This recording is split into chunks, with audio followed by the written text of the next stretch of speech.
CBT News celebrates 12 years of delivering news, content, coaching, and analysis to the retail automotive community.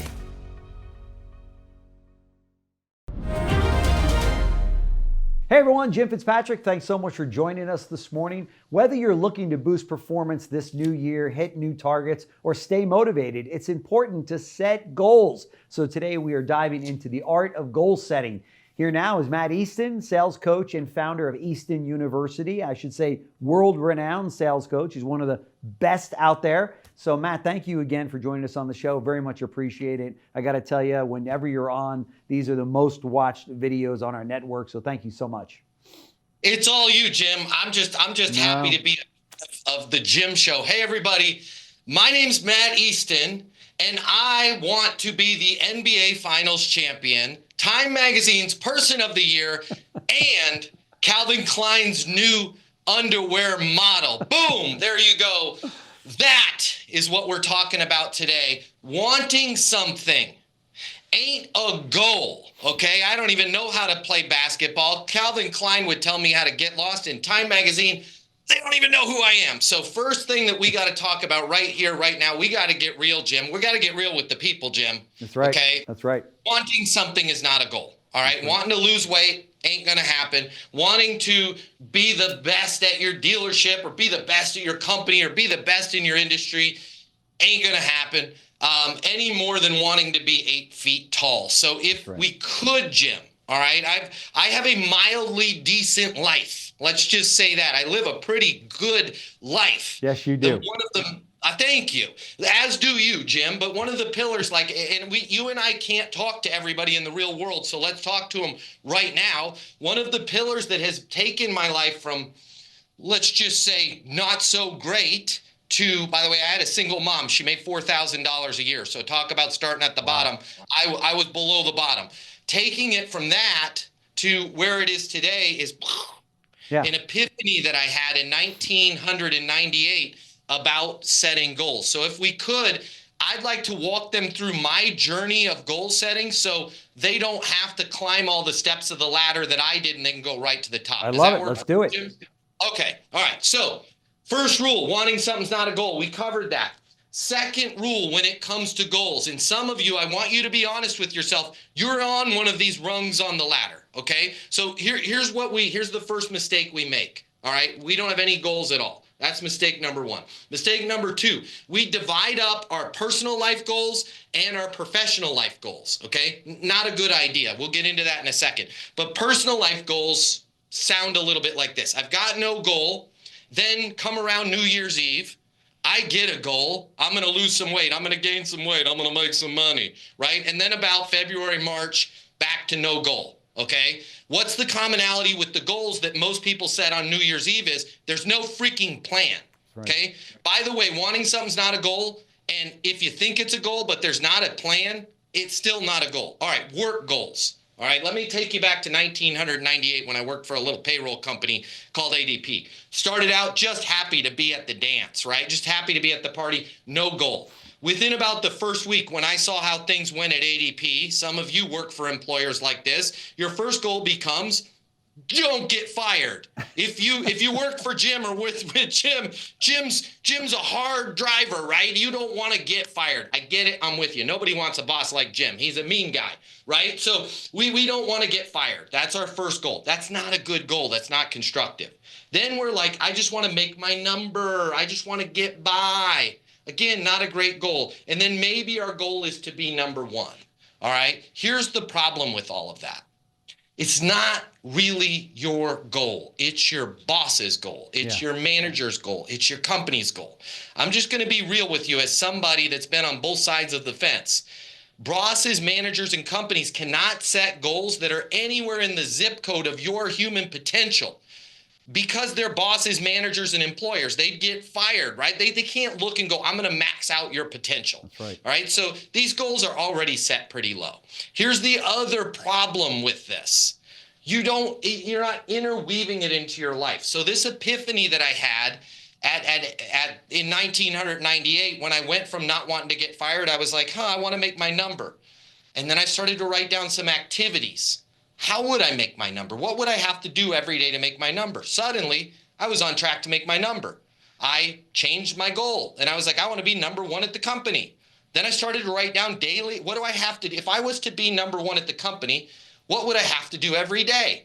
So I write down some activities. And in 1998, I made my number, was Rookie of the Year, was President's Club, and Board of Directors winner, which was the number one person at the company called ADP, all in the same year. Wow. And I only had 9 months to do it, okay? The only difference was I wrote down the daily activities that I needed to do. I could care less about wanting to make my number, wanting to make President's Club. I wrote down the stuff that I had to do every single day, all right? Now, if you're like, I'm good, I've got a goal, but you don't have a sheet, you don't have a roadmap that you're using every single day, you're not good. And you don't have a goal. I hear from people all the time, oh, I'm all good with the goal setting thing. I've got something great, right? And I'm like, okay, well, do you write it down? No, I don't need to write it down. These same people use Waze, Siri, and Google Maps all at the same time to drive 6 blocks to Dunkin' Donuts, right? They will not get in their car without multiple forms of navigation to go 6 blocks, yet in driving their life forward, no plan whatsoever, right? No GPS. This is the GPS, guys, that I created and I've refined over the years. If you want a copy of this, eastonuniversity.com/goals. I've got some little tweaks on my personal one that aren't on that one. I'll walk you through my tweaks. But let me just real quick, while I've got you, if I still have your attention and you want to make your life a lot better, by the way, if I can do it, you can do it. What my formula is here. The first part of your goal sheet is a vision board. This is like, I've got a little Porsche GT3 RS that I'm looking at getting and a watch that I want to get, okay? The importance of a vision board is your day is going to get difficult. Your day is going to get challenging. Not every day is going to be great. Most days are going to be terrible. This is going to be something that you're driving to reward yourself from. If you have vision boards, fine. Don't go screwing up my vision board that I'm giving you by putting pictures of your kids or your family on there. Because your kids and your family are going to love you whether or not you make your number. That's right. This is the equivalent, like if I was a boxer, this is the championship belt that I'm going for. Yeah. Most of us in our jobs don't have belts, so we're going to buy ourselves cars, watches, cruises, whatever it is, okay? Then I have a little theme for my goal sheet. Like right now, I'm running Operation Curate 2025. We won't get into that. That's my stuff.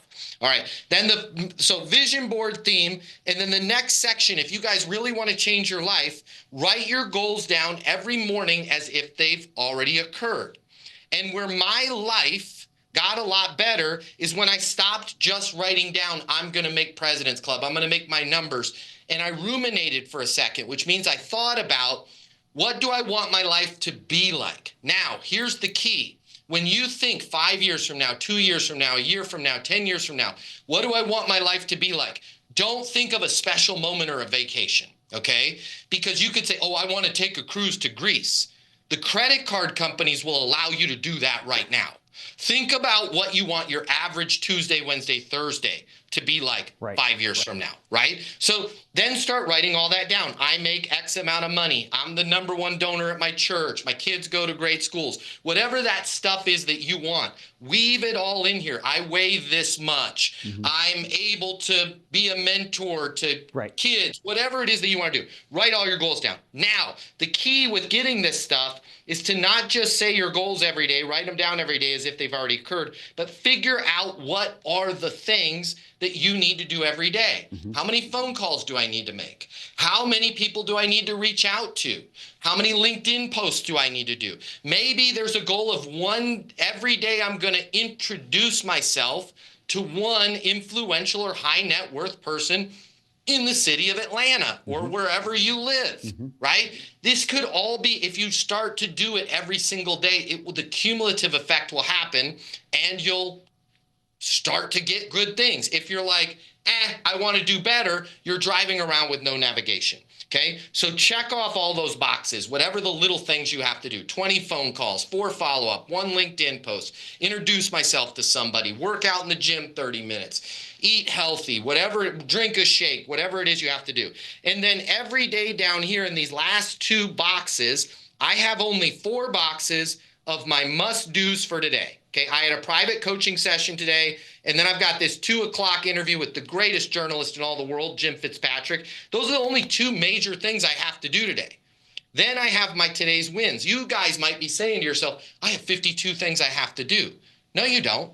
You have a bunch of stuff that you have to do every day. That's in that box. Right. Your special stuff that must happen, there's only about 4 of those things in a day. This allows you to prioritize, stay motivated, stay organized, and you can always change your plan. Dream big, set a goal down, write your goals down, figure out what you have to do every day. I guarantee you, you will either hit your goals a lot faster than you even thought you could, or you'll get really damn close. If you just go, I want to make more money, I want to lose weight, I want to get married, ain't going to happen with any of that. You have to have a plan. That's right. No truer words have been spoken. And I loved your presentation on that. And why do you think it is that we will not write our goals down? Two reasons. There are 2 reasons we will not write our goals down. Number 1, we are a herd. We are a species that is part of the collective. And we are afraid that if I write my goals down, God forbid, somebody's going to see them. And even worse, they might make fun of me. The other reason why we don't write our goals down is along that same vein, and you guys have to watch out for this, okay? Your coworkers, your friends, sometimes even your family, when they hear your goals, they will try and dumb you down. That's right. I love you just the way you are. That's right. Come on, Jim. Why are you staying? Why did you come in early on a Saturday? Come on, you're making us all look bad. Right. You can't avoid that. You have to take a stand and go, I've signed a contract with myself. I'm working my plan. I don't care who knows what my plan is. I'm working my plan. If you don't want to be my friend or my family member or my wife or my mom or dad because I'm working my goals, well, then that's your problem, not mine. Here's what you'll find is a lot of that's just anxiety. And the people at work that try and tell you to slow down, they'll move out of your way soon enough quickly. But that's why we don't write them down. We're afraid for the world to see them.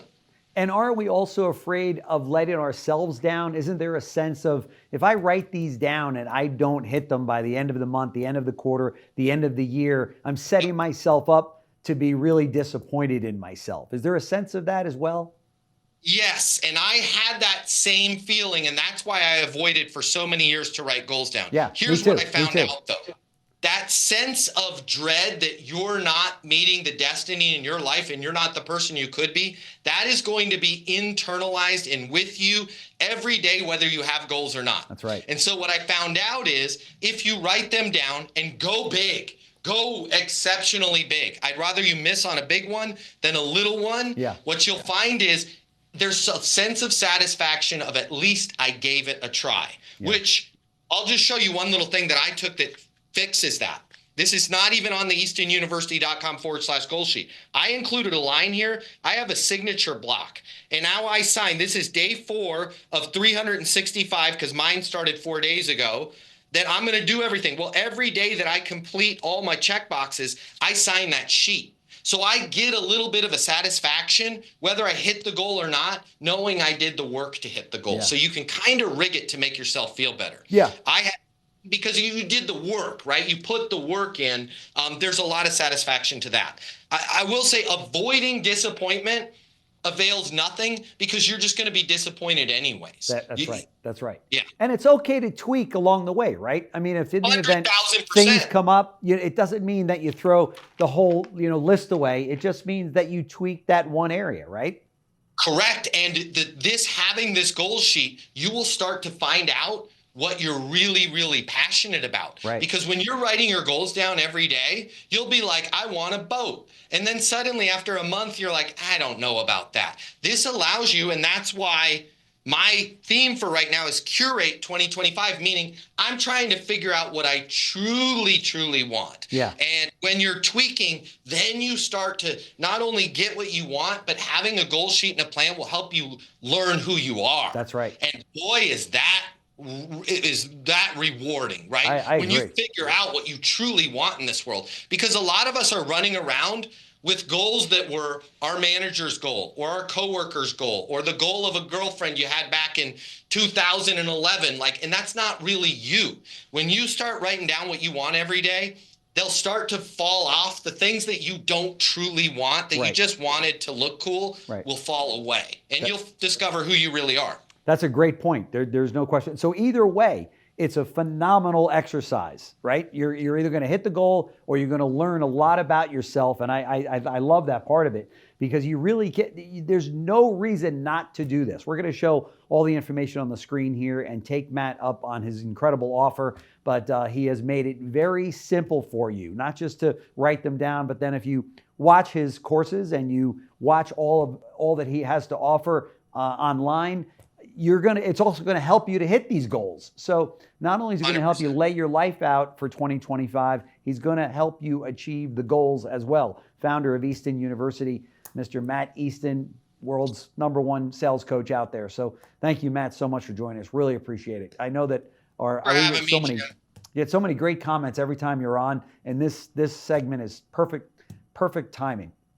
And guys, if you're not doing this, but you're using navigation to get to Dunkin' Donuts, shame on you. This is a lot more rewarding than a donut. That's exactly right. Thank you so much. Thanks, Jim. Thanks, everybody. See you soon.